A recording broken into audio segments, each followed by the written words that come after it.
Hi, my name is Justin. Oh, my name is Peter.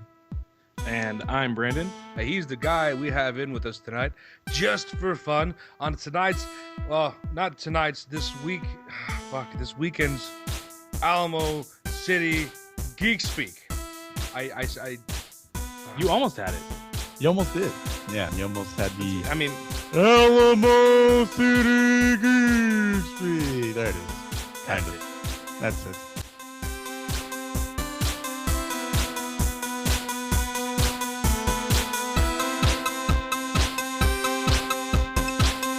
So, as usual, what I'd like to do is ask you guys, Pete and Brandon, what'd you guys do this week? What do you guys play this week? I played some more Diablo. I played some Halo Anniversary Edition, and I played a lot of Hotline Miami 2 because I felt like being somebody else and running through a building and killing people. You could be like 90 people with chainsaws and machetes and swords and lots of terrible things done to human bodies. But that's all soundtrack, with, like- though. yeah. I was like all with a great soundtrack and some pretty striking visuals. Probably like the best soundtrack. I don't want to say the best soundtrack ever, but I mean just because like I'm really into the whole digital music sometimes. I say sometimes because sometimes you're just not in the mood for that shit. Like sometimes I'm really into it. Sometimes I really don't care. Right? Sometimes you feel like a nut, and sometimes you are. That's not how it goes. I know. Before we start getting tweets on that. By the way, speaking of tweets, just to throw one out there, if you guys haven't followed us yet, check us out on Twitter at acgeekspeak.com. That is capital A C, capital C, capital G, geek, capital S, speak on twitter.com. I don't know if it is, going to be case sensitive, but just put it in that way just in case. But yeah, check us out there, and that's cool. Didn't mean to plug in between your shit. Brandon, what did you play this week? I haven't played any games this week. I've been pretty busy transitioning to my new position at work, and then my days off were spent just kind of hanging out and doing stuff around town, going to Topgolf, and which, by the way, is super fun. It's kind of like a video game, except you have to use more of your body, which I didn't like. Topgolf is great, though. I'm glad so you went great. there. But It's awesome. I'm pretty sure you played something this weekend. Because I Destiny, remember probably. Well, yeah, we played a little bit of Destiny, but I remember sitting there playing. I think we must have played for about an hour, seriously, playing that hunting game over at Cabela's. Oh yeah, we went. So we went to it wasn't Cabela's. We went to Bass Pro Shop up there at the Rim, and we were just we wasted probably like $6, which isn't a ton of money. You could spend way more at an arcade. But seeing as we were at a sporting goods store and it was a lone arcade cabinet in the corner that really they probably didn't expect a lot of people to play at. We just sat there blasting, sheep and moose and whatever else came across the screen. It's supposed to. Yeah. It's Well, it's such an addicting game, and it makes like no sense. Like sheep or goats don't behave that way. They weren't goats. What were they? Mountain sheep. Mountain goats. They don't Awesome. behave that way. Dude. But the funny thing is it's kind of like what our good Lord Uncle Nuge said. If it's made of meat, he didn't say that. I'm sure he would have said that though. He would still say that because he's still alive. I didn't mean to imply he's dead. I'm sure if he did die, it'd be such a terrible, terrible thing. To be clear, you're speaking of about Ted Nugent, right? Yeah, the Nuge. The Nuge. Well, I'd And on pretty much say the same thing. Day, Huh? oh, sorry. And I said on the 7th day, God said, "Grill him up, Uncle Teddy." There you go. I think I did about the same thing.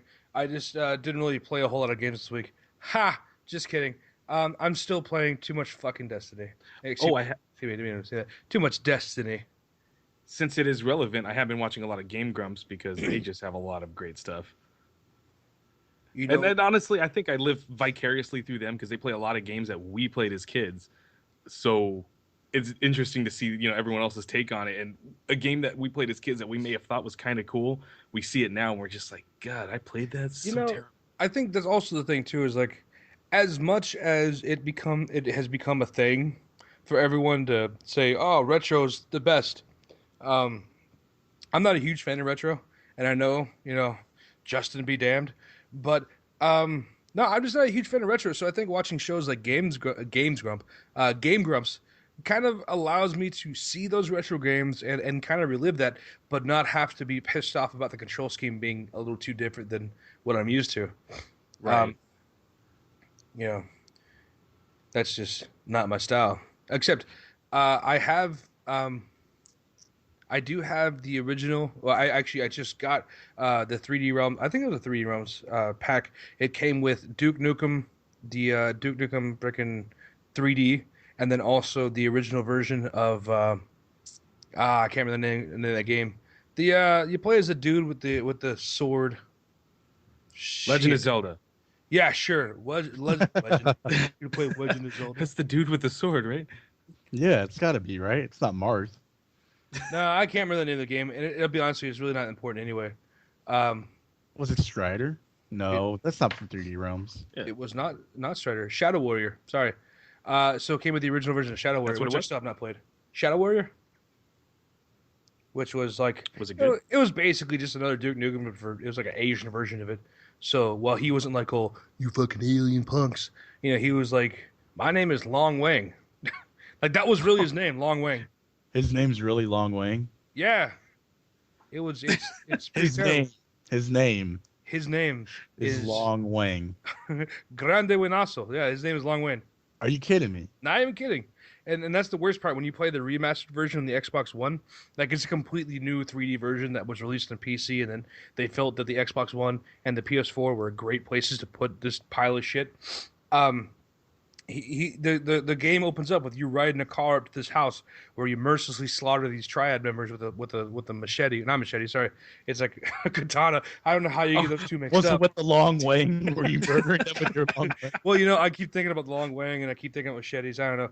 Anyway, so Just- you run to this house with a katana, you cut everybody up, and then you start fighting demons. I don't know. It's like an Asian Scarface. It is very much. It's like great. I'm gonna kill you suckers for no reason. But yeah, no, I mean that's good. that's kind of what I did this week rather. Just kind of laid low and played a lot of. I still say, like I said, I played way too much Destiny. I love Destiny, but I hate it.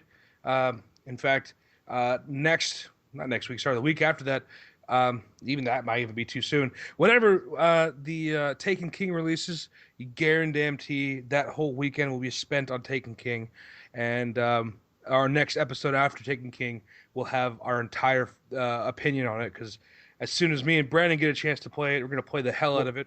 We may, if we can like postpone that episode for like maybe a week after or 2 weeks after Taken King comes out. Gonna be going to Virginia. So Oh well, yeah. like, right. then you I just take the realized Xbox.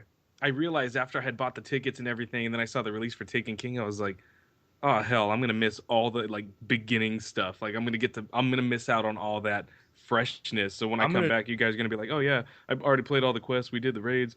I'm just gonna miss out on all of I it. tell you what, I'm gonna do my best to make sure that nothing is spoiled. Unless I send you a picture, which I'll send you a lot of pictures. No, you're not gonna miss a whole lot. I'm probably not gonna play with anybody. I'm probably gonna like try to enjoy the story. Let's see if it actually has a story. But other than that, nice. yeah. So that's what I'm gonna be doing. But so to kind of get this whole thing going started, there was some really big news coming out this week that made me feel really good about the next week coming up, and that Me is too. the fact that Metal Gear Solid 5 has gotten damn near perfect scores across the board for everybody. Right. And that's ridiculous because the last time this happened was what? Never? Yeah. Well, some games wish they could have got a perfect score. I was like, some games get close, don't they? Well, like even Call of Duty. Well, yeah, it was Call of Duty Yeah, Modern yeah, Warfare 2 got 9.75 through through, like uh, for universal Game Informer acclaim. Yeah, that one. Let me see what else. Wow, and I don't even think Gears of War 3 did. even though it should have. Even though it should have. Well, it was a pretty great game. Let's see. Games that have been great. Wow, not even like Skyrim got perfect score, did it? Yeah, I don't think so. There was some technical issues when it first came out. So that's the one thing that is kind of awesome, and it kind of proves a point too. Because how long have we waited for Metal Gear Solid 5? I'm pretty sure Metal Gear Solid 4 came out like in fucking 2012, right? 2013. Well, Seems right. Yeah. that's still not too long ago when you Well, consider it. Well, no, I'm not saying that it's too long ago. What I'm saying though is like this game had plenty of time to cook, and it comes out, it's perfect. You know, I mean, this shows that a lot of these games that are coming out year after year, Assassin's Creed, Call of Duty, we'll have to see about Battlefield because it hasn't been announced. I doubt it's going to come out this year, which is probably a good thing because they got Battlefront.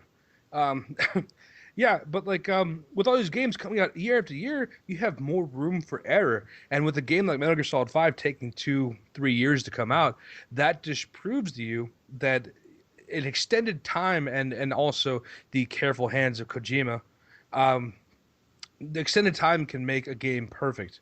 I don't know if maybe that had something to do with it too. Maybe it was the fact that people were waiting for it. But I haven't read any reviews. I don't want to spoil the game for myself. All I know is that it's getting perfect scores, and I am super stoked for Tuesday.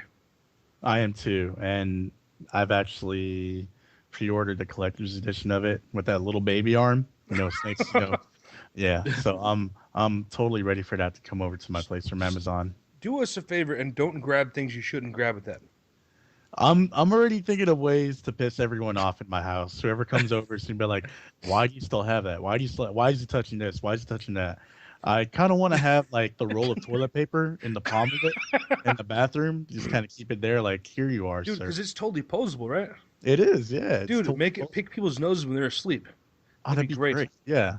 Or like you kind of like have it under like a pillow or something when somebody sits down. They move the pillow and they sit on the hand. You're like, hey, something's grabbing me. Make it grab their ankle in the middle of sleep. They'll pee the bed and be like, ha ha. I foresee a great series of Instagram photos with that arm. Like that's got to be a thing. That's gonna be a thing. I guarantee it. I'm super stoked about this game. I can't even believe it's coming out. It's been a long time. It's been 3 years exactly in 2 days. And I got announced on August 30th, 2012. I think that in part of it, not only is it's a huge franchise and so many people, it's got so many fans. There are so many great things about it, and some would say so many like terrible things about it. Like biggest gripe I always hear is like they try to make it more of a movie than a game. Just crazy long cutscenes and things, but they're beautiful and they're well written most of the time. They are, and I think it's just great in that way. And because of, I don't know if it's like prevalence of social media and the way these things get shared and the way that hype gets built now, I think that can contribute to the scores that this game got. Not trying to take away from the actual content of the game, but you got to imagine just the build up towards it. And the anticipation that so many people had towards this game, they're going to be so stoked that it finally came out and they're finally getting to play it. So on top of that, if it is as great as they say it is, all that hype was worth it. All that waiting was worth it. Well, and that's the good thing is I think that as long as the hype is able to live up, better yet, sorry, let's try this again. As long as the game is able to live up to the hype, that's a good thing. And the other important factor is this is the last game by Konami and Kojima together, right? And I mean, speculative, of course. Well, speculative, but maybe Konami will realize the failures they've made when they're making their mobile games. But I mean, right now, as of right now, this is the end. And this is like the best way to, and I really hope that this is a good way for Konami to see, hey, maybe we might have jumped the gun and allegedly firing Kojima, because I don't know the whole details. But, yeah, I was like, isn't it all just completely speculative on what happened? Like, nobody knows if he got fired or what the intentions were behind it. Did he leave on his own accord? What happened? I'm kind of hoping that it's going to be one of those things where it's like, surprise, just kidding. I am Metal Gear, I would completely hope so, because as of right now, it's like the best kept secret in video gaming, and probably for a while to come, because like nobody knows what's happening. It's been months.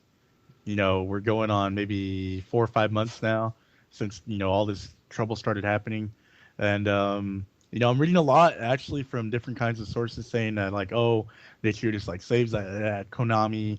We're not allowed to do this at Konami. we're under surveillance constantly at Konami. Even when we leave home, we're under surveillance. So it's getting a little bit weird, and Jesus. Nobody knows what's going on. Funny thing, I read an ad the other day, and of course it was in Japan. It's a giveaway. So you either win the full scale arm that's going to be coming with the collector's edition, and then this is a full scale. It's like not like the collector's edition. It's a baby arm in the collector's edition. This is actually an adult arm, or you get a signed poster. Well, nobody knows who's signing the poster. Is it Kojima? Is it somebody from Konami? Is it Satan himself? Who knows? Right. Seriously, if it's Konami signing the poster, I would probably. Well, I mean, it's still a cool collector's poster. Right. Enjoy our game. Love Konami. Right. Yeah. Enjoy our game, right? Maybe Kojima signed it himself using the full-sized arm. Right. Maybe he held the arm and the arm held the pen and he signed it. He was like outside the office. Right? He's holding the arm, and he's outside the office, like writing on there. He's like, "I'm not in the building. You can't kick me out." So he signs the posters. Well, I mean, I'm pretty excited about that, and we'll have to see how that turns out. And I mean, until I get my hands on it, I still have to reserve judgment. But I gotta tell you, it's really hard to say that when I know that this game's gonna be pretty fantastic. Because if 10 people say it's right, then it might be cool. Did you say 10 people? So, did you guys read those tweets by a screenwriter named Max Landis? I did. I did not, but enlighten me. So, there's a movie that came out called American Ultra, and American Ultra is basically about this dude. I guess from what I've read, I haven't seen the movie yet. He's basically a sleeper agent. He's a sleeper agent, yeah. Like he's kind of like a Splinter Cell. Like he just wakes up, not even a Splinter Cell. Sorry, he just wakes up and just like, I think they activate him somehow. So he becomes this really awesome agent, right?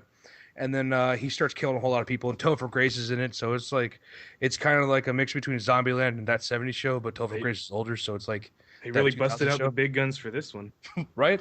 Well, the fact of the matter is, like, the problem that the screenwriter is having with this is he's stating that this movie finished 6th out of some of the larger movies that released. The movies it followed behind were The Band from U.N.C.L.E., Sinister 2, Hitman Agent 47. It also followed behind Mission Impossible, as well as Straight Outta Compton, right? So the whole problem is this movie scored higher than Hitman 47 as far as like the overall how much people liked it, but as far as money goes, it just didn't bring enough money in as far like compared to the other movies, and that made the screenwriter question the current state of Hollywood and how it's hard for non-sequel, reboot, or remakes to find an audience. So I just kind of want to bring that to you guys. What do you guys think about that? Well, I definitely think they've got more of a challenge when it comes to that. There's not a dedicated fan base for something that's just coming out, and I will admit that we seem to live in a time where people are, they're addicted to familiarity. I really wanted to go see Rogue Nation as soon as I first saw the trailer for it, because I particularly out of all the Mission Impossibles, I really, really liked Ghost Protocol. So I was like, it's got to be just as good because it's got the same basic cast, and so that really made me drive to want to see it. And I saw the trailers for American Ultra, and while I thought the idea was, I knew it was an original kind of idea, wasn't like it was based on anything. I just didn't think it looked good by the trailer, and that's just me. But I see where he's coming from. That right. He wrote that this is his baby, and he put his heart into it, and he gets beat out by, things that are reboots or based on something else, or like a biopic or a massive trilogy. And well, that or a quadrilogy, I guess in this case. That one, as far as like Straight Outta Compton goes, I think it's unfair to lump Straight Outta Compton into those other ones, because even though it's a biopic, a lot of it is probably largely fictional as well. Like, who knows if the events took place exactly as they were in the movie? I mean, but the Dr. movie Dre had said it. Then I mean, if Dre said it, yeah. He also said that his beats were quality. He did. And they caught him, and they've dissected those headphones. Yeah. And that is the greatest lie from Dr. Dre. And then we also keep in mind that when it comes down to Dr. Dre, it's just you take it as it is because his new album was okay. Anyway, so um, with all this in mind, I mean that's really sad when original content can't quite hit that mark, or at least in someone else's eyes. I mean, I like original movies. I don't think there's anyone out there who likes to watch exclusively sequels, because after all, we needed to make sure we see new movies. I mean, if new movies stop being made, then we're going to stop having sequels, because eventually sequels get boring. You wouldn't have The Matrix if you Exactly. didn't give somebody a chance to actually make a movie. You know what's funny is The Matrix actually went backwards, where usually the original is not so great and the sequels get better. This one, the original was great and the sequels were worse. So you could have actually survived by not seeing Matrix 2 or Matrix 3. Right. I know you would argue, I don't know how the movie ends. Well, actually, the ending on the first one was a pretty good cut. And, like, hey, he's coming for him. Look at that. He's the one. He's done. But either way, that's just the Wachowski brothers being horrible at, well, they're good at movies, but not good at movies. I don't know. I'm so conflicted with that movie. But my question is this, how do you feel this compares to gaming? Because I know a lot of times we look at gaming, that's kind of the same thing.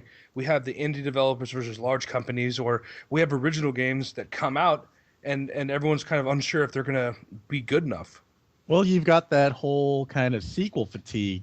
And I was going to mention, you have really good movie sequels, you have really bad movie sequels. It kind of translates over to video games. You either have really good, game series that, can continue to pump out like, really great content every single time another one comes out, Metal Gear Solid, for example, or you have Call of Duty that's, kind of basically cookie cutter basically at this point. And, they just push out that content quickly every single year, so that it stabilizes, their bottom line for that, for Activision. So I kind of feel like, original content being like indie games and stuff like that, they get a voice. There's a vocal minority. Actually, it's a vocal majority, I think, in this case. Indie games are pretty hot. You get an original idea going, you run with it. If people like it, you're going to be successful. I guess it has to be something like, the eye of the beholder kind of shit. Yeah. If you're not pushing out like a really good game, and you're not a AAA company who can fall back on like billions of dollars of revenue, then you're gonna suffer. The same way with movies. If you come out with if they'd come out with like Mad Max Fury Road in the 90s, I guess if you want to look at it that way, it wouldn't have been great. And I fully believe that. They waited. It struggled through like production. It got made. It was impossible to make, and it got made. And it's one of the best movies I've ever seen. Yeah. But you can't say that about like Call of Duty. Because they don't take too much time on it. They just kind of push that shit out. And it's good to go. And you really can't say that about an indie game, because if they can take 4 or 5 years, and if the game sucks, the game sucks. Well, what's funny is like, they always say stuff like, when it comes down to I'm sorry, go ahead. No, go ahead. No, it's fine. I'm just kidding. Well, I just to piggyback off what he was saying is like, when you think about like the way that they make the Call of Duty games, even like the Battlefield games, like they are made in a think tank where they're just kind of like, everyone throws out ideas, and most of the time it's the same stuff rehashed with some new guns thrown in there. They change the plot. They're doing it like they're doing a movie. They're like, oh, well, we just kind of at this point just focus on the story, but not really an original. It's not a new thing. When it comes to indie games, you've got, a very small team of people, sometimes maybe just one person, coming up with the idea. They're not bound by the same limitations. They don't have somebody saying, well, this isn't going to make money, so you can't do that. They're like, nah, they're just going to experiment and go with their vision, and they're going to come up with something incredible, and that's fun because they have fun playing it. Well, and that's the part that I think is really cool, is the fact that, I like the idea of think take in some cases, because when you look at new material, you can get a lot of great ideas that way. Well, yes, new material. Yeah, exactly. And you just have guys sitting around drinking their coffee and talking about the next Call of Duty game they're going to make. And I know we're picking on Call of Duty, but it's just the best example. Oh, it's fine. We could also swap that out for Madden or Assassin's Creed. Well, I do have something to say about like Madden and stuff too, kind of along that. But, I get what you're saying, Justin. It's good in those ways. Like they wouldn't have come up with Gears of War. But, well, I mean, what I'm saying is, though, is like what they've mentioned about Call of Duty is that while one company's working on Call of Duty, the other one's finishing it up. And if that's the case, I still just don't see the quality, I mean, are they working on it part-time, because it just, they have the same 60 frames per second. That's impressive, but you're using the same engine, so why couldn't you pull it off? You have the same big set pieces. You have this and that. So it just doesn't seem like it's anything different ever. And the big problem with that is the fact that it just doesn't seem like we're getting any different content. So I can see, and especially when that same game that was made today came out freaking 3 years ago, but now it just looks different. It's in the future and has different, better looking guns. When that game comes out and outsells these games that just came out, that are brand new IPs, that are something that we need to pay attention to, I can understand why people would be upset about that. It's like, how come original content can't beat out the same content over and over again? I mean, I'll be honest with you, like, as much as I love Mission Impossible, I still think that it was the same. Like, you could have figured that movie out watching the beginning. You know exactly what's going to happen. You know how it's going to happen. You know who's going to betray who. It's fun. Because it's fun. But I mean, it's just like, I don't know. I hate Call of Duty. I think a lot of that bottom line. Yeah, the bottom line. I think a lot of that gets lost in translation, though. I think when these teams for Call of Duty, when these teams for sequels, they get together.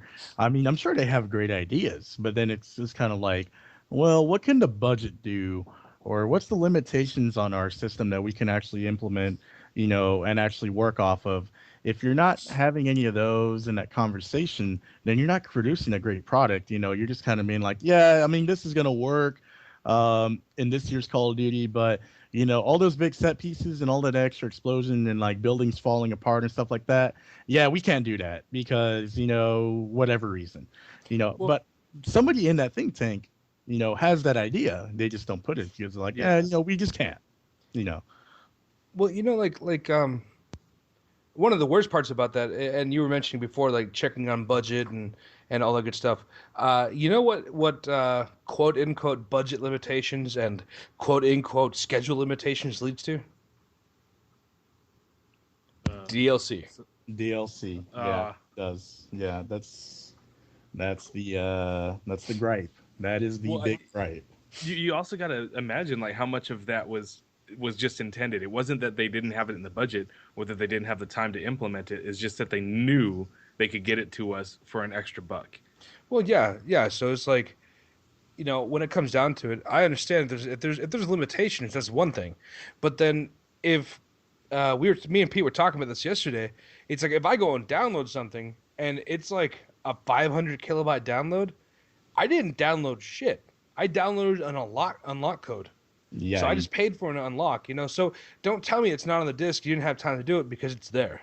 Yeah. The Xbox One, even if it was an update, I'd probably know about that because that was a big goddamn update.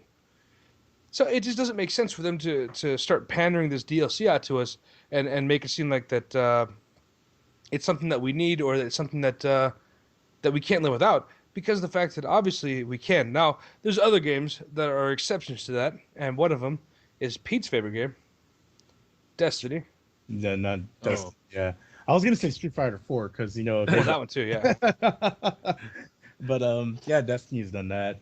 They've had several areas in the game, several different kinds of ideas in the game already, and they, I'm really gonna say they withheld a lot of DLC or a lot of that content just to push out, $35, $40, an entire PS4 console, just so you could get it, complete. And you had a year-long beta with Destiny. If you're looking at Street Fighter 4, it's a little bit more of a slap in the face because a lot of those costumes and content that they've actually released were on the disc for quite a long time, if I remember correctly. Mm-hmm. And Capcom is like basically the devil when it comes to that. They're definitely the worst on DLC. And then after that, it's got to be everybody else under the sea, or Under the sea. rather Under the sea. everybody else in the sea of gaming. They just kind of push all that stuff to the wayside, and you're like, hey, that's a pretty cool idea right there. Like, yeah, but it's gonna be 6 months from now before we actually put it out. But I'm playing it right now. Yeah, we're just gonna put $15 on that and not tell anybody about it. When do you think that became the norm? Horse armor. Is that? I knew you were going to bring it up. Well, no, I don't. Do you think that's literally where it started, or do you think that's where the just the overall? Honestly, pre-ordering. I think pre-ordering had a lot to do with you getting shitty DLC. You get $5 down on a game back then, 10, 15 years ago, and it meant that they would print a copy of the game for you. That was your guarantee. And now you can nickel and dime anybody. Hey, $5 down for this brand new Call of Duty game, and then in a couple of months we're gonna have here's our season pass, $50 more bucks, and you get all these maps. It's kind of like a carrot on a stick kind of effect for gamers, because they get all this great stuff on the onset of it. I'm already guaranteed the game, and companies know that. They're like, hey, look, we got their $5 already. Let's sucker them out of some more, stuff, and then just put out some stuff later, and everything will be, profit for us. And I think it has this like illusion of longevity, like right. to a game, because you think you're getting the game and you're like, yeah, this is cool at first, but they said that this other expansion or this whatever content is coming out in a few months is gonna be worth sticking around for, and you pay $15 for it and you get exactly 10 cents worth of actual. Like there are some games that you can forgive for that because they actually do a good job of DLC. And there's other games that like Pete was mentioning Street Fighter 4, and I have very little experience with it, but I do know that you can buy costumes. And I mean, that's kind of like the right thing to do, I think, for a game like that, because what are you going to do? Add a new story? Because it's just about a tournament. Right, yeah. But I mean, adding costumes that's the niche for that particular game. Pricing is a different conversation, but the fact is they found what's good for that, and people want it. People want to buy new costumes. That's fine. And that's certain DLC does it right. DLC that does it wrong. And when I said horse armor, what I brought up horse armor, I was to talk about how that was kind of like the moment when people said, no, I'm not going to pay freaking like $5, $10 for, I think it was $5. It was $5, yeah. Yeah, I'm not going to pay $5 to make my horse look cool. Yeah, that was ridiculous. Yeah, and if it would have made your horse faster, if it would have made your horse do cool, horn attacks on enemies, that's one thing. I mean, I still wouldn't pay $5 for it, but the fact is, it was vestigial. It was just armor there to make your horse look like it was armored. So, do you think that's what kind of like, brought visibility to that whole issue? Is kind of people were going along at first, maybe okay with $5 here, $10 there, because they're getting some other cool stuff. But then they're just like, horse armor. Wait, we're being duped, aren't we? Yeah, I don't think that's what broke the camel's back. Not at all, because that was what, 10 years ago. That was about 10 years ago. But I think what that did is that just shined a light on what was going on, and people started getting a little bit smarter as time went on, saying, "Wait a second, what is this DLC I'm buying?" Why am I paying to expand my game? And from that point on, I think that wasn't the first time we had cosmetic DLC, but that was the most, I would say, infamous time. Nowadays, I mean, there's cosmetic DLC for everything. In fact, Evolve was talked about $88 or something like that for DLC in total, right? For all the skins and everything. Yeah, I do remember that talk. Yeah, and I I didn't understand it, because like I was like, so how does this work? Like, you don't get everybody at the start of it, and they're like, no, you have to unlock them, but there's also all this extra DLC on top of that. And I was just like, oh well, I'm not buying that. Yeah. Well, and then they also had the whole thing of if you pre-order this game, you'll get the unlock these characters for free. So that was another thing. It's just and you can only do that if you bought it on the system. if you pre-order this special edition version, we'll give you the tier 3 of hunters for free, and you can unlock the rest of them as you go. And the problem with that is, it's like now you're asking me to be an early adopter of a game that I have no idea on. You had a beta, but the beta was bunk, so why am I gonna buy early into this game? And a lot of people did because they wanted to have those early characters. Because if you were playing the beta with the people and they had those characters, that meant that they already purchased the game. So I can't be the cool guy with the hunter with the cool motorhead mustache. Oh, so then you see that, people see that and they're just like, I want that. I want to be that guy. Well, it's kind of like you're doing promotions for them because now they're like, well, I want to play as the Wraith. I want to do this or that, and unless you pre-purchase the game, you can't. And I think the only game I've seen so far, and not the only game, but the only game that comes to mind that I've seen that does DLC moderately well was Dying Light.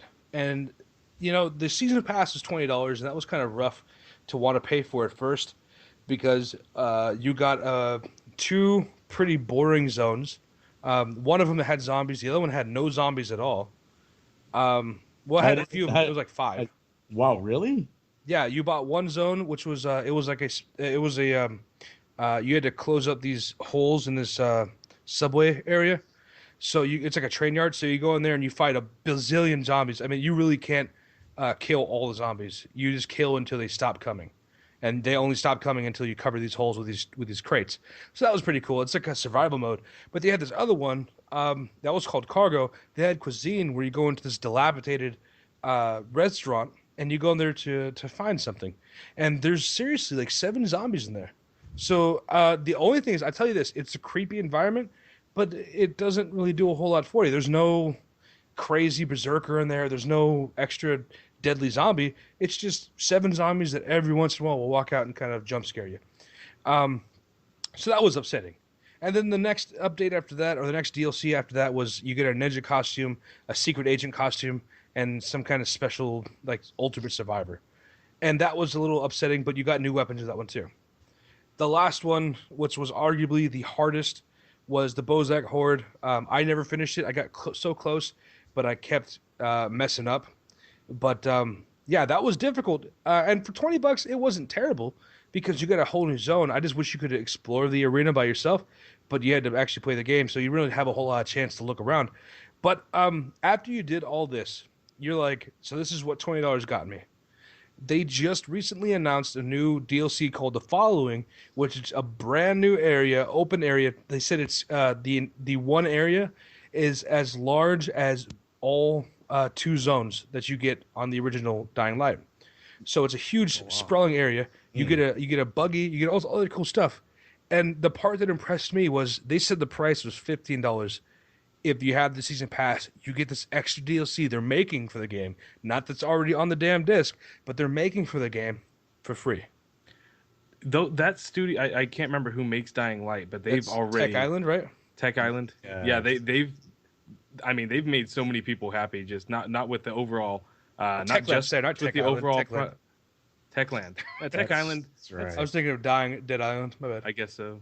I thought they made some games, so they've just made so many people like happy with the quality of the game, with the different Easter eggs they've hidden in the game, how responsive they are to the community that plays the game, and just like you said, like doing this DLC correctly, like $20 nets you all that plus this next expansion, not just an unlockable on the disc, but an expansion.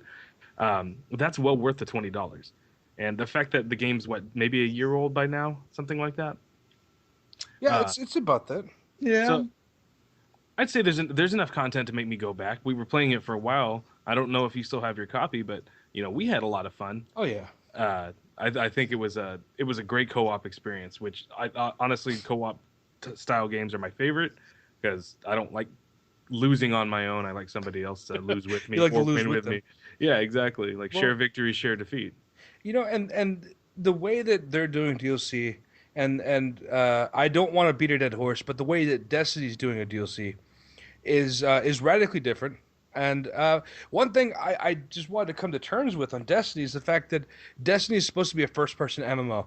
And for all the other MMOs out there, whether it be Final Fantasy or WoW or Star Wars: The Old Republic, they all have expansions, and they're all going to cost about $20 to $40. For console gamers, this is unheard of. We don't normally pay for expansions within the same year, much less within 2 years. We usually wait 3, 4 years for a good for another version. Unless you play Call of Duty, then you're used to getting reamed every year.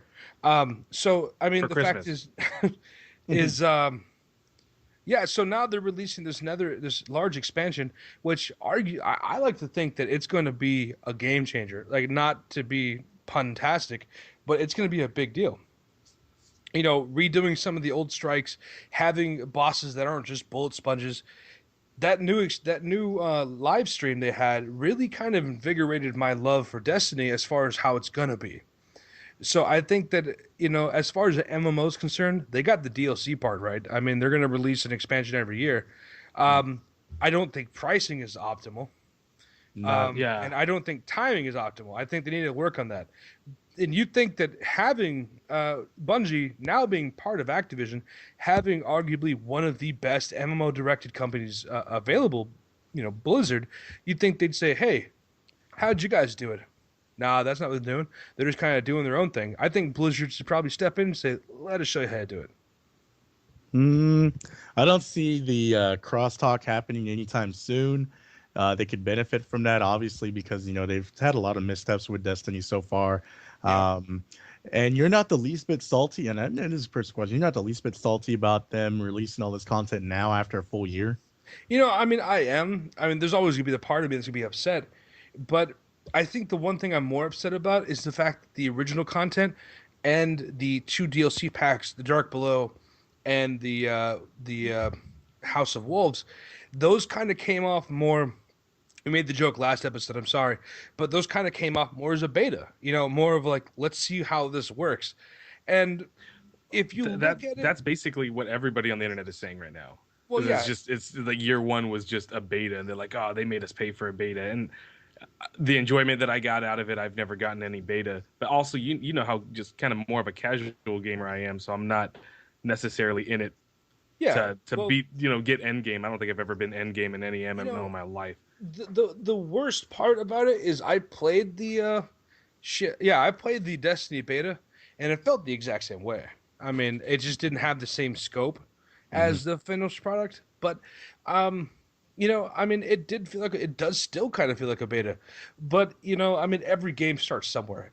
Am I upset? I am. It kind of sucks, but at the same time, like, what's going to happen? Either A, I'm not going to buy the DLC and give up a game that I've already invested time in, or B, I'll buy the DLC and I'll see where the game goes.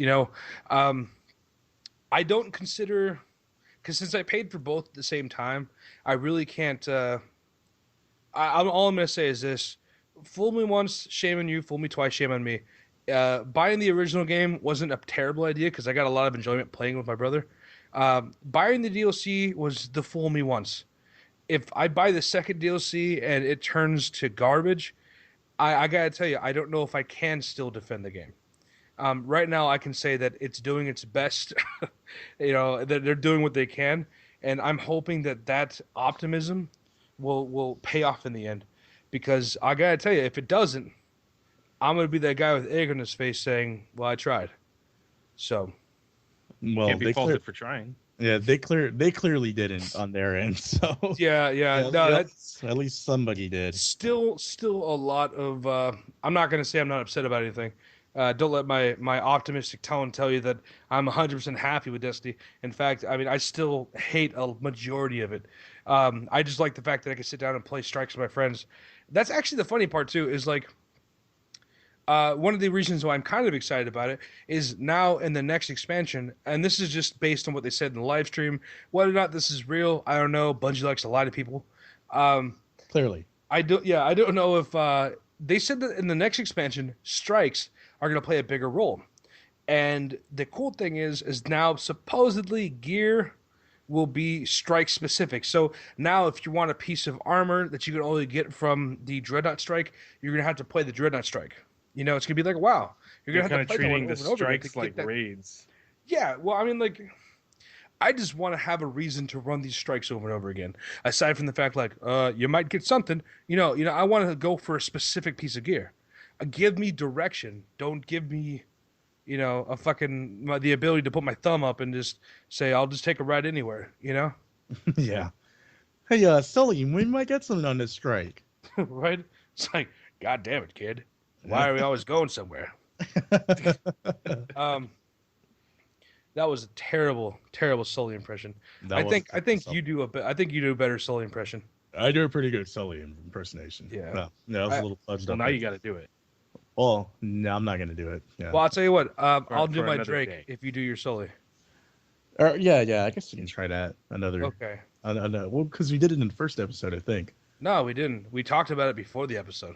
Oh, that's right. We did. Yeah, we did. Okay, yeah, go ahead. Hey, Sully, look, pikes. Oh, come on, kid. You got to steal a pike everywhere you go. Oh, that's not even good. But we can fix it in post. Alrighty, great. Yeah. What's it called? I I enjoyed it. I think you did a great job. Thank you. I wasn't trying, but Why is it like? And by the way, just a little sidebar there.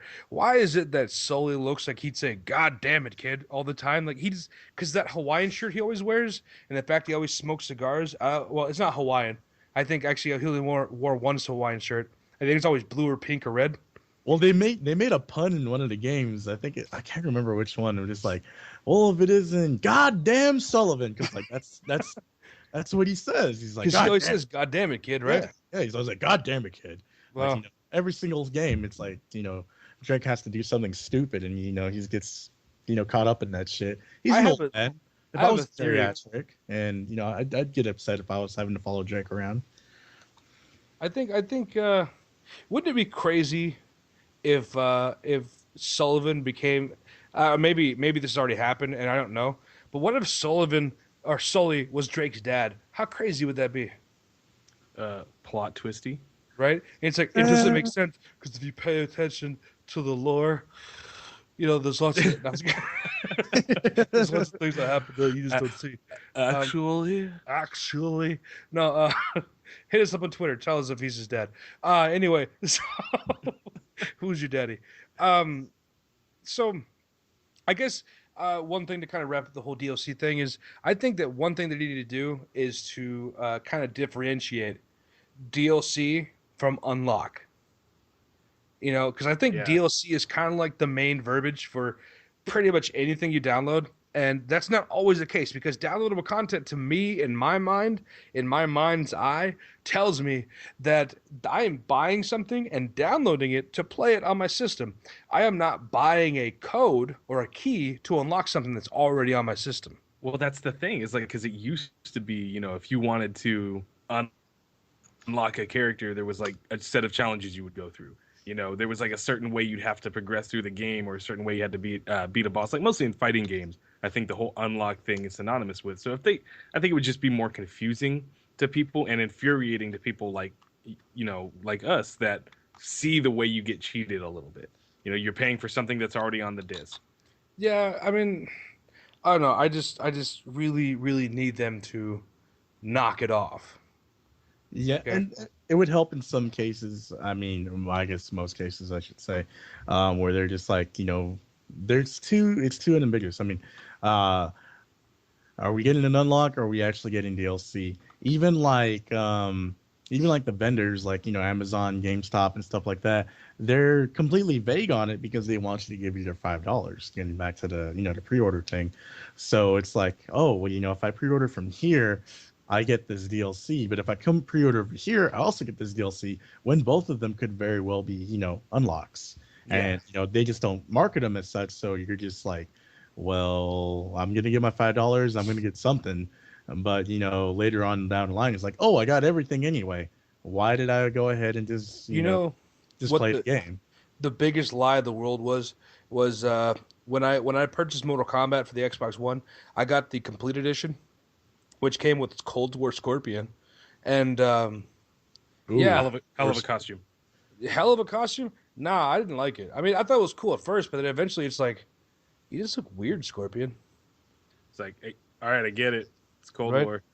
Right? You know what would have been better, though, is like they need to make DLC packs. Like when they do like that, they need to go the extra mile. Don't dick me around and give him the same voice. If he's Cold War Scorpion, give him a Cold War era voice. Make him jump in like, I'm going to break you. You know, something like that. Something crazy. And I'd be like, hey, yeah, I just bought an extra special version, and I feel like I got extra special attention. But whatever.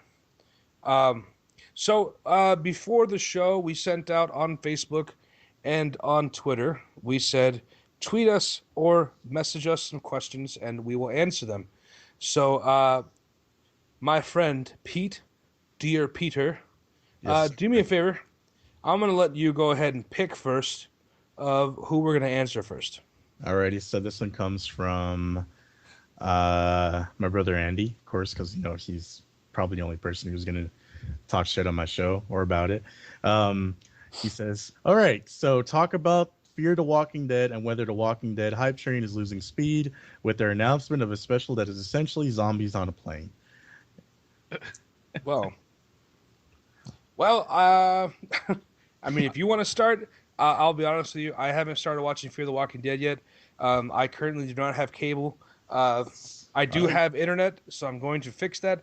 But you go first, Pete. I will pick this up. All right. So first off, love the show, love the comic book. The Walking Dead's great. They've created this universe of really good characters. The actors are pretty good at their job. The show has great stuff in it. I mean, even if it's not really to a T to the comic book, it's still very good in its own right. I saw Fear the Walking Dead with my brother, and it was pretty crappy. I'm not going to lie. First 20, 30 minutes of the show, I was like, okay, when's something going to happen? When's something going to happen? You had a lot of these uninteresting characters in there. You had a lot of terrible, terrible music. Like the soundtrack, the score was awful. It was like, I'm going to put these chopsticks into my earlobes so, I can just stop this pain. And, it was just a really, really kind of like non-interesting show. What kind of soundtrack was it? It reminded me of Mark Mothersbaugh Rugrats soundtrack from the early 90s. That's how bad it was. Oh my god. Yeah, it was like a lot of farting music, like it was like it made no sense in this kind. Yeah, and and bad part, it was just like it was constant, like throughout the episode. I'm like, oh my god, why are they playing this music? When are they going to give people what they actually want? Like a good old 80s hair metal like zombie bite song, like "Here comes a zombie, he's gonna bite you," something like terrible. That. Well, hey, I don't get paid to do music. They don't. If you haven't noticed, Justin, like in the 2000s, they don't do like theme songs like they used to do, like Weird Science and shit. Like that was the good old days of movies because the music and movies went hand in hand. When you can afford Bill Paxton, right? Right. Yeah. Now you just can't find him. You can afford him, you just can't find him. I'm interested in seeing Fear the Walking Dead because I do like the series. I like the show, and if it's, I don't know, like I don't even know what to expect. I haven't seen any trailers for it. I don't know how the acting is. I don't know if the art direction and everything is exactly the same. I don't know if by spinoff they took the B team of the entire crew and said go do your own thing while the grown-ups play. It really feels that way though. Like you want to know Shut Out Life? Sorry for spoilers there if you haven't seen Walking Dead. But by the way, it's been almost like what, 3 months, 6 months? Right, catch up. Since it happened. Catch up. It's not my fault you got spoiled. Well, also, yeah, I think Walking Dead is eventually going to lose its steam with the spinoff. I mean, just based on what you're saying, but also just based on the fact that, I mean, zombies are only cool for so long. Look how quickly during the show they found out what people wanted to see, and that is just some good old human on human violence. So they wanted to see like freaking Rick chop people up with the machete. They wanted to see someone's leg get eaten. Yeah. And this is just that show is like starting to become like what Big Brother should have been. Right. It's basically like people like go crazy on each other because just like living in isolation is maddening. Well, it's just like Lord of the Flies with zombies. I mean, it is, yeah. Except with a lot less cocaine. Right. And Piggy's been dead. So I mean, like, I kind of want. I mean, I'll be honest with you. With the idea of zombies on a plane, I'll watch it. I watch bad movies all the time. Does that mean I'm going to like it? No. Um, Which will be a 30-minute special, from what I understand. Look, Zombies on a plane. I if mean, I could survive through zombievers, I could survive through zombies on a plane. I got to That tell you, Disney. I saw Sharknado, and I'm also mildly interested in watching Zombies on a plane. But you got to have some kind of quirks in there. It's got to be funny, or it's got to Yeah. be worth it. It's got to be like, I mean, if it's something like, I guess that Liam Neeson movie where he's Taken. in the plane. No, the other, Oh, Oh, nonstop. yeah, nonstop. I guess if you kind of action pack get that, away from me. kind of you get that kind of effect from that show or that episode. I mean, it'd be worth watching it. Um, but I mean, on the other hand, yeah, the hype train is. I think it's already losing its speed. I think people like the show out of habitual. I mean, it's familiarity. It's like they're habitually liking the show just because. Oh, I've seen it every Sunday. Since it Well, came out. Blah blah blah. But I mean, even going into the second season, it was like, man, I kind of want to know what happens next. And in the third season, it was like, I kind of care still. And but what they do, I have a theory on Walking Dead, is they make the first couple episodes just utter shit, and then they ramp it up in those last episodes to make you go, wow, compared to the beginning, this show's awesome now. So it's like now you actually want to watch the show. Yeah, that makes sense because that's been like the last like 3 seasons for me have been like that. yeah, Yeah, too. but I'll And be honest with you, I could seriously watch the show and just listen to Rick go, Carl, the entire time. Like I would watch that show. Like if it was just him like whispering to Carl when zombies are walking by, Carl, and she's like, "Shut up, Dad." You He's would like, watch that? "Hey, Carl," and it's like, "Dad, cut it out! Zombies are here." I would And then watch like it just to be Michonne funny like shit. stares longingly in the distance a little bit. yeah, like thinking about her husband and her dead child. I have a darker past than any of you. Right? But my wit's as sharp as my sword. She doesn't talk like that because she doesn't have a deep voice. So the other question your brother has asked us was, why is Michael Fassbender the guy to go to for sci-fi at the moment? Prometheus 2, X-Men, now Assassin's Creed. I just gotta tell you, really, the legitimate reason why that is because Michael Fassbender is just freaking awesome. He Well, is. Yeah. he's kind of like I don't know, like he played an android so well, like because he's kind of got this like, pale, slender, very gaunt, dystopian kind of look to him. I think he was legitimately sent to us from the future. Right? Prometheus, he's literally from that movie. Like he's made by aliens, and he was sent to us to, do things with people. That makes sense. Well, and also the Assassin's Creed thing. I don't know if you guys saw that supposed picture of him in Assassin's Creed garb. I did see that, and it looked pretty cool. But I was also like, I'm not convinced. I mean, I kind of feel like this should be like, I don't know, somebody else. Well, I mean, I'll wait to see it. But I'll be honest with you. As soon as they told me they were attaching Michael Fassbender to Assassin's Creed, I was sold. I was a huge fan of him as Magneto because I thought that he did a great job with that. Oh yeah. One of my favorite roles of his was not a huge role, but then again, it was in Inglourious Bastards. Yeah. He was just friggin' fantastic. The way he went out was like a champ, like the people's Speaking the champ. Kings, Yeah. that was great. Speaking the King's English. Yeah. That was pretty neat. So I mean, I think that Michael Fassbender has his reasons or has the merit to be in these positions because I mean, again, at the end of the day, I mean, he's just good. He's already as in Prometheus 2. I can only imagine he's gonna be sitting with that chick who was pregnant with an alien. I can't remember her name, but he's gonna be there as a rolling around head, going all Bishop style, telling her, oh yeah, I remember the other models were buggy as hell. No wonder. and I don't know. I mean, I'm saving it from Prometheus 2 because I've heard there should be several alien types, and maybe we'll get to see a traditional xenomorph, but I doubt it. Any another X-Men movie after Days of Hero Past, they can really, or Days of Future Past, they can literally do whatever they want to do now because they went ahead and erased everything. So do what you're gonna do. Yeah, they hit the reset button.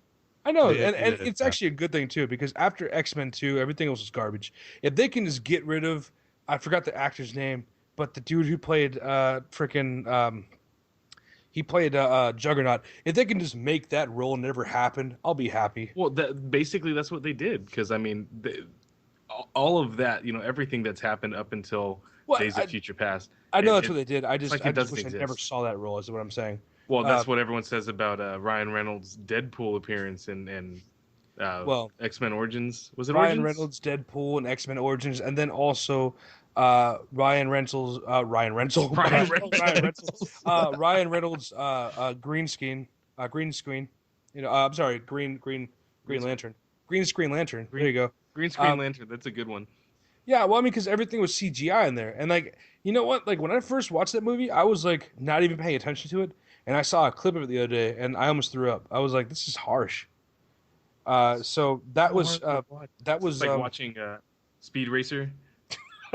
Speed Racer with that. I forgot the name of the actor. Like Emil Hirsch. That dude, he's crazy. Not really. He just needs work.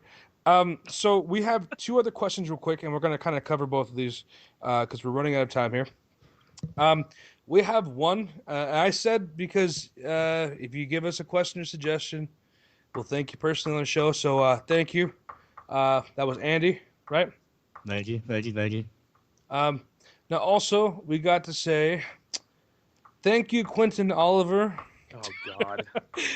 He asks, "How do magnets work?" We're not going to actually answer that question. It's miracles. Miracles and God. God does that. And also I forgot. Jim Adler, the Texas Hammer, does that. I'm pretty sure he has a hand in it. I'm the junkyard dog. I'm Jim fucking Adler. Wait. We gotta. We have to remember there's probably people listening that are not from Texas. And if you're not from Texas, you don't know who Jim Adler is. He is the king. You saw your camera. He's the king of like daytime and nighttime. He's a lawyer, and he's got firms everywhere in Texas. He's the Prince of Retribution. Yes, Texas. I will seek retribution for you. Yeah, if you pay enough money, I'm pretty sure he will go out and choke the guy who hit your car. Yeah, stare into his eyes as his life leaves his body. This man is insane. Yeah, he's.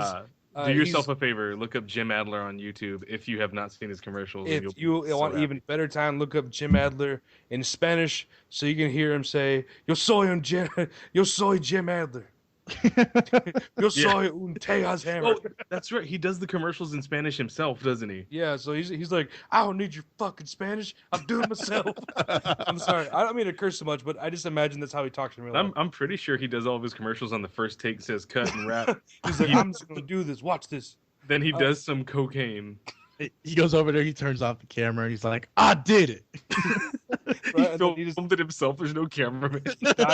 Pile of cocaine. We're probably going to get sued for this. I just want to say, none of this actually happens. This is all speculative. This is just, you can't sue us. Here's just a good question. Can a lawyer sue you and represent himself? That's unfair. Maybe. Well, I don't know. If anyone out there is a lawyer, please tweet us and let us know. Yeah. Also, if any of you guys really know the real life my cousin Vinny, let me know because I want him to pronounce some words for me, and it'd be really funny. If anybody knows this Jim Adler, tell him that we want him on the show so we can. I would seriously, if Jim Adler can get on the show, my eardrums cannot handle that. He's kind of a Texas tradition. It's like Whataburger and Jim Adler. Oh my God! And then Jackie Earl Haley. Again, if anybody out there, I don't know who's going to listen to this, but if you do listen to this and you're like, hey, I know Jackie Earl Haley, let him know that he could be on our show if he'd like to be. I'd really like him to be here. I just want to talk to him because he seems like a pretty friggin' cool guy. I want to show him my Rorschach impression. Right? You made bean juice. We'll not do that. We made it. Yeah. Why not? We don't want him to turn you into human bean juice. Exactly. I'm in my own apartment. Right, he's actually Freddy Krueger, man. Look out. So the last question we're going to answer is from @GR4th. I don't know if I said that wrong. It just says maybe Grath. Whatever. Yeah. Sounds like Grath or Garth, but like with dyslexia. Right, I said it wrong. I'm sorry. GR4th, capital GR4th, says, honest thoughts on current Marvel DC movie franchises. Has it become a stale product, or can Hollywood still pull it off? And I think this is a pretty tough question when it comes to DLC. Well, DLC and DC, because DC feels like DLC. I think Marvel has plenty of steam left. I mean, there's really nothing that could stop Marvel.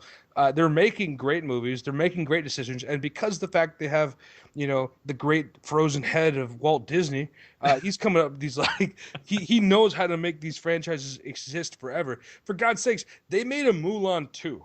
If they can make Mulan 2 and they can make like 4 Lion Kings, they can do as many Marvel movies as they want to. And they can cast the actors too. That's the other. Yeah. I think what it is also is they have the money to be able to cast these actors, because I don't think anyone's going to lie to themselves and say Chris Pratt is cheap, or they're going to say something like, "Oh, well, anyone can afford Robert Downey Jr." Nah, not anybody can. No. And you got to see now. I mean, now it's a brand, like the whole Marvel Cinematic Universe thing. Like if you take out X-Men and the Spider-Man movies from Sony, and you're left still with all the started with Iron Man, right? Iron Man was the first one in the Marvel Cinematic Universe, and it's kind of just evolved from there. So now all the actors they're getting, like, you can't tell me that Paul Rudd was not ecstatic to be cast in Ant-Man. Oh, for sure, because he knew he was going to get to be part of this now. I guarantee that the moment that Chris Pratt got that call and said, "We want you to be Star-Lord," that he wasn't like, "Honey, I made it." Well, first he said, "Who?" Right, and then he was like, "Oh, that guy." Only if you cast my good friend Vin Diesel as a tree. That's what I want. No, I think Marvel can go on. I don't want to use the word forever, because forever intends is only a word that, again, the floating head of Walt Disney can say. But I'm pretty sure Marvel will last forever. Huh? I guess because he's gonna last forever, right? Yeah. Like, I do you want to be a star? I mean, I'll go as far as to say it is gonna last forever, because for sure. that backing power from Disney is like, it is consistent. It's gonna be there for longer than any of us will be. The only potential way for Marvel to fail is if Disney finally decides to take over the world and is finished with its indoctrination of the masses with the Marvel movies. That's the only time. But they're not quite to that level yet, so we still got at least a good 20, 30 years. You still got Mass Effect 3 to come out, so we got to wait for that to happen. Well, I think there's a lot of steam in both camps. Like, I know DC, I don't know as much about DC as I do Marvel, but they're stepping up their game. Well, they started doing the movies before Marvel did. Marvel was a later entry to it, and they had, honestly, they didn't have a great grasp on it at first, because nobody knew how comic book movies had to be made. There wasn't any guidelines. They're just like, well, let's see what happens when we do this. Now there's obviously a demand, and there's things that work for people when they see these movies and things that people like, and they're finally tuning these movies to that. Christopher Nolan did an excellent job with the Batman series, because he did it differently than just like, the Tim Burton that were kind of very comic book, Well, I mean, you talk about like, I'm going to get to you, Justin. I'm sorry. I just had to speak on that because, there wasn't like a clear-cut way to actually do superhero movies, and then Nolan happened, and Nolan kind of showed us exactly how to make Batman. And, you respect it now because it's like, oh man, Batman used to be so campy when it came to his movies. It's kind of like, a running joke now. Like, Arnold Schwarzenegger's like, telling you to go, chill out for a while, as Mr. Freeze, and he kind of validized the entire thing. That's where it started. I mean, that's their point number one. Unfortunately, DC moving forward, they don't have Nolan. They don't have, Christian Bale. That's not part of their Grandmaster plan. They're pulling elements from both of them, obviously with their characters and the way that they're making their films, but they're not, really at that point yet. And I don't think it's going to be that great, to be honest with you. Well, Justin, go ahead. I'm sorry. What? No, you're good. You're good. What the big thing is, though, is like when you look at DC, I only think of maybe 4 people I'd want to see on a big screen. And I only say 4 people because other characters, they just don't have enough of a following, you feel like, on the mainstream to make money. Like, I think that I wouldn't be the only one to say I'd love to see a Deathstroke movie, because how perfect would that be to have Wade Wilson and Slade Wilson in the same theater? You know, that would be pretty neat. But it's not going to happen, or at least he's not going to be a prominent role. You look at what happened in Green Arrow. I mean, I didn't watch all of season 2, but I know that he was mentioned there, and I mean, he played enough of a role, but I just don't see him being in a movie by himself. You also look at people like we mentioned before. You guys are talking about the Tim Burton movies of Batman. The problem with that one is Tim Burton only read comics. He didn't, or he only watched the old show. He didn't read the comic books. Yeah, that's true. You know, so he was like, "Oh, well, I gotta make this as campy as shit.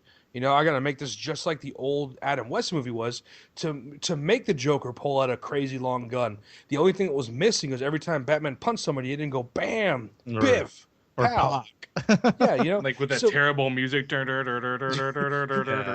Bam! You know, and then they didn't go into dance, you know, midway through the fight, you know, to just kind of take a break. Right. And then Robin wasn't like, "Holy smokes, Batman!" He's like, "Easy there, Robin. No need for cursing."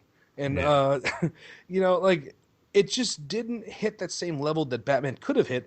And then because of that, I felt like Batman Forever and Batman and Robin, although Arnold Schwarzenegger and that whole round is like, "Give me the diamond or I'll turn you into mulch." You know, that just wasn't my favorite kind of line. That was just stupid.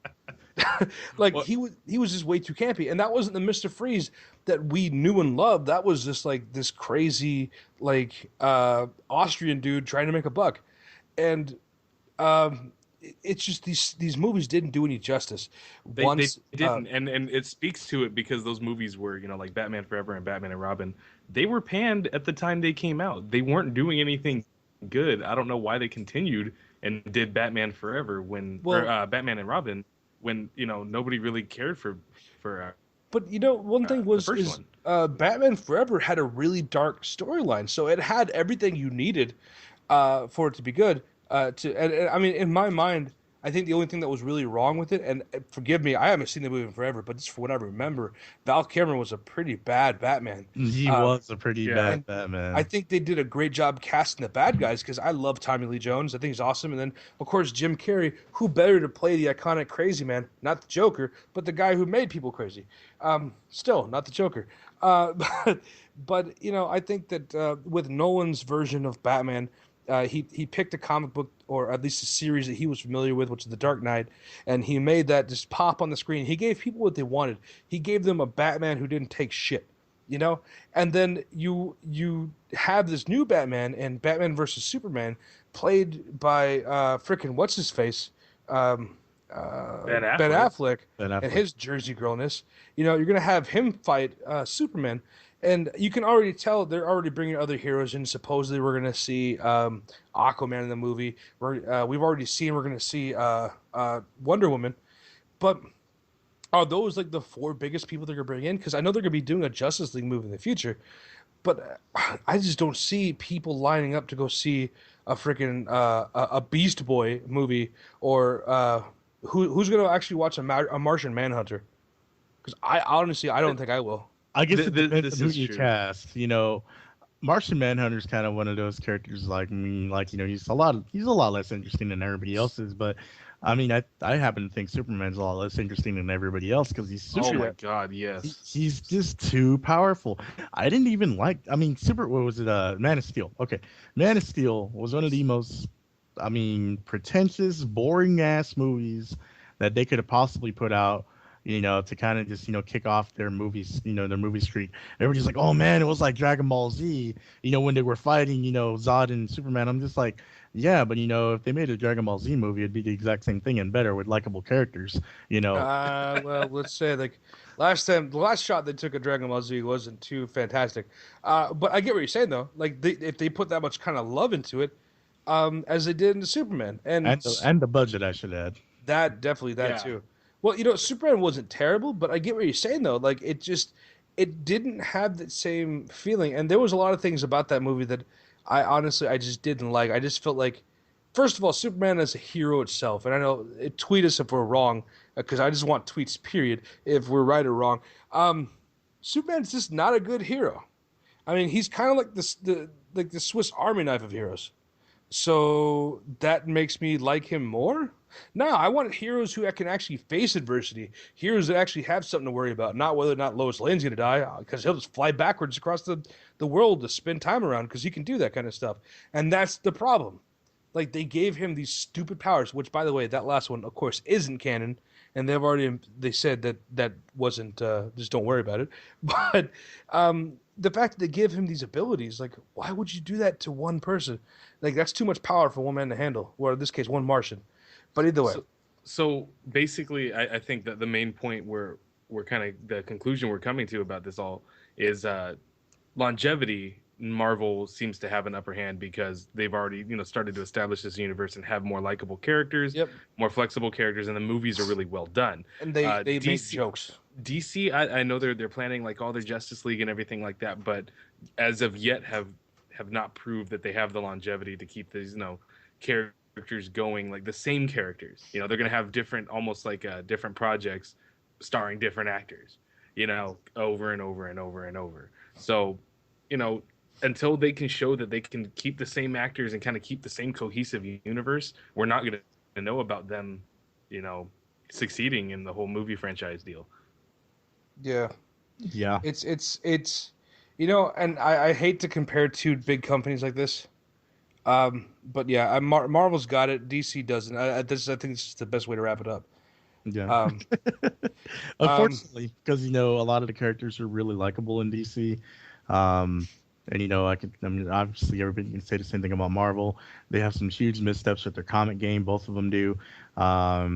If they can recuperate that into the movies, it'd be great. I don't see DC getting anywhere near that. Maybe not now. Maybe not in 5 years. Maybe after the next, series of movies they put out, and they'll finally get it. Marvel's got it right now. They're going to keep it as, best as they possibly can. And, hopefully nothing messes up along the way. I know Ant-Man is one of the lowest box offices for Marvel since they've had that boom. But even then, they're Marvel, they're Disney. They don't really care about money at this point. They just want the characters to shine out in these movies, so they can create buddy movies, where they have 4 or 5 of different characters from the series, and just come together and then have one massive team. DC doesn't have that. They're gonna do Justice League right after this movie, I believe, Batman vs Superman. And it's just not going to work. It's too soon. The best possible way to get me to like DC is to kill off Superman. I'm just kidding. No. What they should do is they should have a Marvel versus DC fight one day, and of course everyone's gonna have to pick on Superman because they gotta kill him, and then Wolverine will just be like, I can't die. And Superman's like, what a bet. And he'll tear him in half, but then he'll pull himself together somehow. I don't know. Superman can't kill everyone. It's fine. Anyway, because he doesn't kill people. Remember that? He got all like butthurt when he killed Zod. So whatever. Anyway, I would say as much as I like talking to you guys, it is about time. I want to go ahead and say thank you very much to Andy, Quinton, and Grath or GR Fourth. Sorry, which should be Gabriel. Shout out, Gabriel Rubio. That's his name. I just didn't know if I could say his name because I was like, he hit us about Twitter. I don't know if you want people to know his name, but then again, he has it right there. So thank you very much, Gabriel. Yeah. Shout out to everybody who's listening to us. Thank you very much. This is our second episode. We hope you enjoy it. Make sure to check us out on Twitter at AC Geek Speak.